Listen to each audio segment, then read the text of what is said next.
తాకట్లో ఉన్న బంగారాన్ని విడిపించి ఆ రోజున మార్కెట్ ధర కట్టి మిగిలిన డబ్బును మీకు అందిస్తుంది కొమ్మూరి గోల్డ్.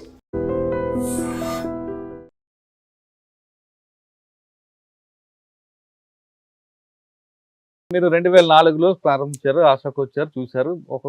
అక్కడ ప్రజలు ఆదరించారు మిమ్మల్ని. అప్పటికి ఇక సంఘాలు అన్ని గ్రామాలు ఉన్నాయి. మొత్తం ఆ ఏరియాలో కృష్ణారం ఏరియాలో 15 పంచాయతీ సర్కార్లో ఉండే. 15 పంచాయతీ సర్కార్ల కింద పంచాయతీలు సర్కార్ల నిర్మాణం అయిన తర్వాత ఏరియా జంతాన సర్కారు నిర్మాణం అయింది. అది మొత్తం ఏరియా వ్యాప్తంగా 21,000 సిల్లారు జనం సంఖ్య. అంటే కృష్ణారం స్టార్ట్ అయింది, అలా అలా పెరుగుకుంటూ వచ్చింది. ఎక్కువ ఏమి దీంట్లో ఉంది? ఎంతమంది వచ్చారు అప్పుడు? 21,000 మంది వచ్చారు. జనాభా సంఖ్య అంతా ఉంటది ఏరియా మొత్తంగా. ఎన్నుకోవటం సమయంలో దండకారి మొత్తం జనతా సహకార పెట్టడానికి ఎంతకాలం పట్టింది? పట్టింది అంటే అటు ఉత్తర వైపు ఏ టైంలో పెట్టిండ్లు అనేది నాకు తెలియదు. నేను ఇక్కడ దాకా అయితే చెప్పగలను. అక్కడ 6 శాఖలు ఎక్కువ దేనికి ప్రాధాన్యత ఇచ్చేవారు మీరు? మేము 6 శాఖలలో ప్రాధాన్యం ఇచ్చేది కృషి. అప్పటికి ఆ టైం ఫస్ట్ టైంలో కూడా కృషి శాఖ, సెకండ్ది న్యాయం, పంచులు అలా గొడవలు న్యాయం చేసుడు. ఇక మూడోది ఆ అడవి రక్షణ అవసరాలు, ఏది అవసరం, ఏది ఎన్ని కొట్టుకోవాలి, ఎన్ని నరకాలి, ఏది అనేది. తర్వాత ఇంకా ఇక మూడోది నాలుగోది వచ్చేసరికి ఈ స్కూల్ సంస్కృతి అనేది. అప్పటికి స్కూల్ నడపడానికి అక్కడ చదువుకున్న వాళ్ళు చాలా తక్కువ గనక ఆ టీచర్లు దొరికేది కాదు మేము పెట్టడానికి వేయడానికి అక్కడ. అయితే కేవలం సంస్కృతి పరంగా ఎలాంటి అక్కడ ఉన్న ఆదివాసీలలో ఉన్న సంస్కృతులు కొంత మంచిగా ఉన్నాయి, కొన్ని కొంచెం అక్కడ సమాజానికి ఉపయోగపడని కూడా ఉన్నాయి. అది ఏది మంచిది ఏది చెడ్డది అనేది దాని జనానికి చెప్పడం, ఇది మనం ఉపయోగించదలసింది, ఇది మనకు అవసరం లేదు, మీరు ఆలోచించండి. పండగలు కూడా ఎక్కువ చేసేది, ఎక్కువ రోజులు చేసేది. ఒక్క రోజులు 1 గంటకు అయిపోయేదాన్ని 3 రోజులు చేయడం, టైం వేస్ట్ అయిపోతుంది అని. ఇవన్నీ మొత్తము దీనికి ఇంత టైం ఉంటే అవుతుంది. పెళ్ళి ఇప్పుడు మురియా సముదాయాన్ని వాళ్ళ దగ్గర ఒక్క పెళ్లి చేయాలంటే వారం రోజులు పట్టేది. అది అంత కాదు, మీరు ఒక 7 రోజులు తీసుకునే దగ్గర ఒక 3 రోజులు తీసుకోండి. ఇట్లా మనకు రోజులు కలిసి వస్తే పని వ్యవసాయం చేయడానికి. వాళ్ళ ఆచారాలకు వ్యతిరేకంగా కొన్ని కార్యక్రమాలకు వాళ్ళు ఇబ్బంది పడతారు కదా? పడరు. వాటికి కొంతమంది అడ్డు చెప్తారు కదా. అడ్డు చెప్పేది ఎవరు అంటే అడ్డం వచ్చేది అక్కడ ఊర్లో ఏమంటారు, అది పూజారులు ఉంటారు, వాళ్ళే అడ్డం వస్తారు. మిగతా జనం వాటికి చాలా మంది వ్యతిరేకంగా ఉంటారు. ఎందుకంటే 7 రోజులు ఒక పెళ్లి, 8 రోజుల దాకా తాగుకుంటే తిరుగుతుంటే ఉంటే మరి పని ఉంటది కదా.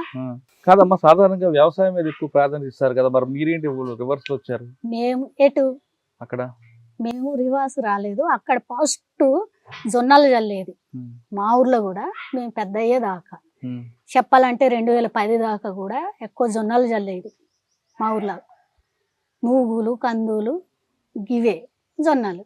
అయితే మేము అక్కడ అంతకు ముందు ఫస్ట్ పార్టీ పోయిన తర్వాత ఎక్కడ చెరువులు లేవు, కుంటలు లేవు. పార్టీ పోయినాక అక్కడ ఫస్ట్ సంఘాలు ఏర్పాటు చేసి, తర్వాత ఫారెస్ట్ వాళ్ళు అక్కడ ఒక్క కట్టె కూడా ముట్టనిచ్చేది కాదు ఆ టైంలో. వాళ్ళతోటి పంచాయతీలు పెట్టి, ఊరు జనంతో వాళ్ళతోటి పంచాయతీలు పెట్టేసరికి వాళ్ళు వెళ్ళిపోయిండు సిటీలకు. తర్వాత ఫస్ట్ నినాదం అడిగొట్టండి పొలం చెయ్యండి అని ఫస్ట్ నినాదం మేము ఇంత ఉన్నప్పుడు. అప్పటికి తినేది లేదు, అడిగి పండ్లే సేకరించి తినుడు. వాళ్ళ దగ్గర ఏమైనా పని చేస్తే అక్కడ బియ్యం ఇస్తే తీసుకొచ్చి తినడం తప్ప. అదే అక్కడ మొదలైంది.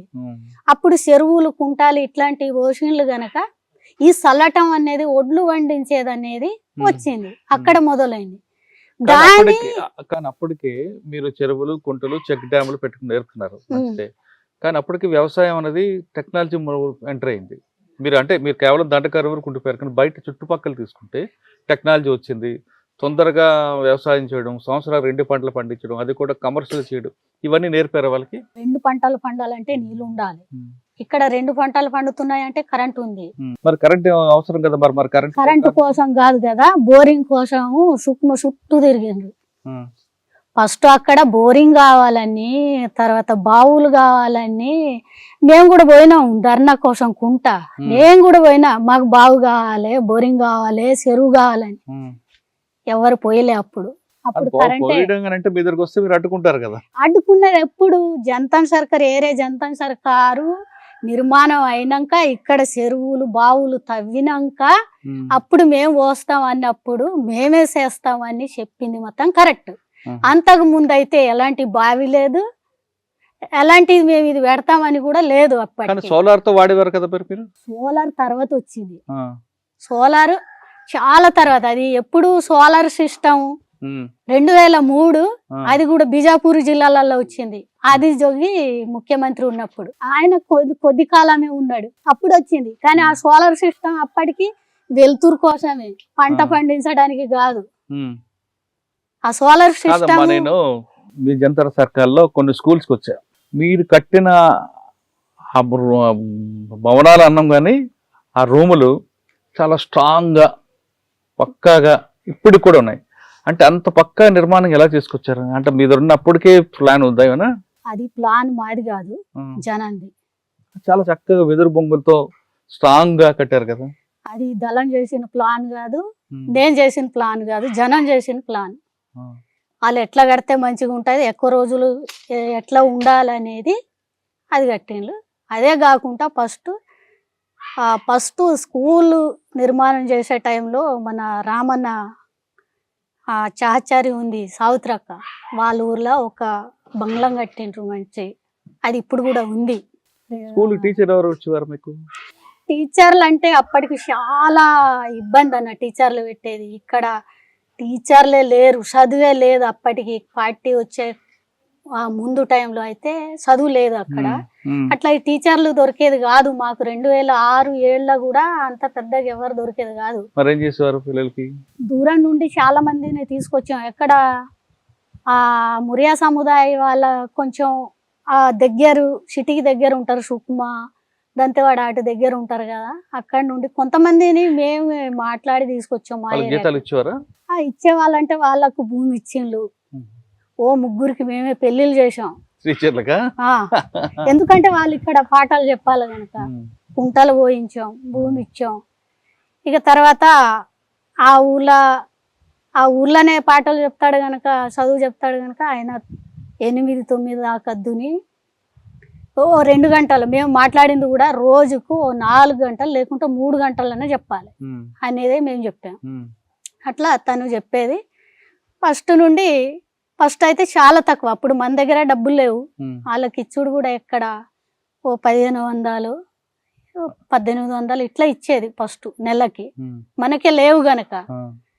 ఇక అట్లా మేము ఒక 4 మా ఏరే జంతాన సర్కార్ నిర్మాణం అయినాక ఓ 4 అక్కడి నుండి తెచ్చాం ఈ ఏరియాకి టీచర్లుగా. డాక్టర్లు పార్టీ తయారు చేసింది జంతన్ సర్కార్లు, ఇక్కడే తయారు చేశారు. ఒక స్టార్టింగ్ అప్పుడు 5 లక్షలతో ప్రారంభమైంది జంతన్ సర్కార్. అది కోట్లాది రూపాయల వరకు ఎలాగెళ్ళింది. తర్వాత దానికి ఇక బడ్జెట్ జోను జంతన సర్కారు 2008లో నిర్మాణం అయింది. జోను అంటే డీకే వ్యాప్తంగా. అక్కడ దీనికి ఇక పని కింద వెళ్ళేసరికి ఇక రోజుకొకతార దీని అనుభవాలు, మనం ఈ చెరువు కట్టాలి, ఇక్కడ సిమెంట్ వేయాలి, ఈ అవసరం ఉంది. ఇక జైలుకి వెళ్ళే వాళ్ళు ఉన్నారు, ఒకళ్ళకి ఇల్లు కావాలి, గొడ్లు కొనాలి, ఇట్లాంటి అవసరాలు వచ్చేది. అప్పుడు మేము కూడా పార్టీకి ప్రపోజల్ చేసేది అన్నట్టు, నోట్ చేసి ఈ ఏరియాకి ఇంత అవసరం ఇదంతా మీరే నోట్ చేసి ప్రపోజల్ చేసేది. అది ఓ 4 నెలలకు ముందే చేయాలి, అట్లా చేసేది. ఇట్లా చేస్తే ఇక మేము 1 కోటి రూపాయలు అడిగిన రోజు ప్రపోజల్ చేసినప్పుడు అక్కడ ఉంటే ఆ రాష్ట్ర కమిటీ దగ్గర ఉంటేనేమో 1 కోటి ఇచ్చేది. లేదు అక్కడ బడ్జెట్ లేదంటే ఓ 80 లక్షలు లేకుంటే 60 లక్షలు కూడా ఇచ్చేది ఓ డిజైన్కి. అవి వచ్చి మళ్ళీ కింద అన్ని శాఖలకి పంపిణీ చేయాలి. ఇట్లా ఇదంతా క్యాష్ ఇచ్చేవారా? కేసేనన్న. లేదు గోల్డ్ ఇచ్చేవారా? గోల్డ్ లేదు, నేనైతే గోల్డ్ చూసింది కూడా లేదు. గోల్డ్ అంటాండ్రు కానీ నేను గోల్డ్ చూసింది లేదు. క్యాష్ ఇచ్చిన తర్వాత మీరు కింద డివిజన్లు అందరికి లెక్కలు ఇస్తారు కదా, పంచుతారు కదా, అదంతా కూడా రాసుకుంటారా? రాసుకుంటాం. ఈ రాసుకున్న తర్వాత ఇదంతా ఆడిటింగ్ ఉంటుందా, లేదు మన మీద నమ్మకంగానే జరుగుతుందా? కాదు కాదు, మొత్తం అది ఇప్పుడు ఉదాహరణగా మాకు ఒకటే సంవత్సరానికి నేను చెప్తా, 2023లో దక్షిణ బస్తార్ జనతానా సర్కార్కి 1,30,00,000 ఇచ్చిండ్రు. ఒక్క సంవత్సరానికి చెప్తున్నా. మన దేవ్జీ గారు చెప్పిందేమో 2016 జోన్ వ్యాప్తంగా 2 కోట్లు. అప్పుడు ఆయన ఆ మీటింగ్ లో అటెండ్ అయ్యింది కనుక 2 కోట్లు గుర్తున్నాయి. తర్వాత 2023 ఎవరు ఇచ్చారు మీకు 1,30,00,000?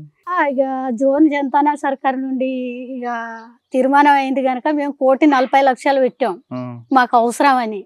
ఈ దేనికి ఎంత అవసరం అని రాసి కూడా ఇచ్చాం మేము.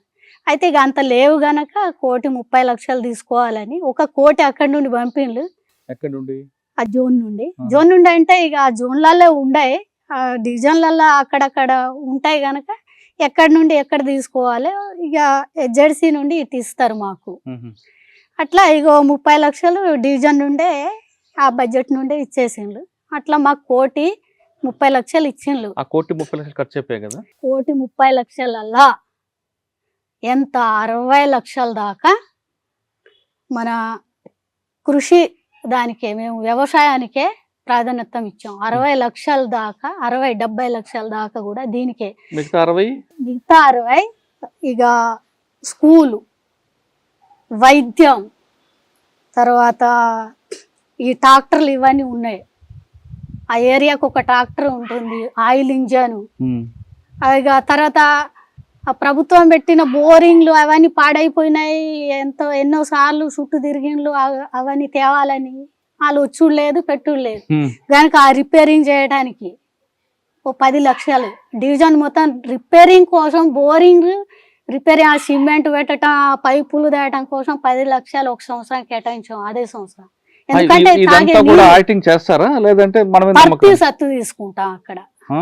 దీని నుండి ఎంత శాతం దేనికి అనేది మీరు రాసిస్తారు అకౌంట్ లో.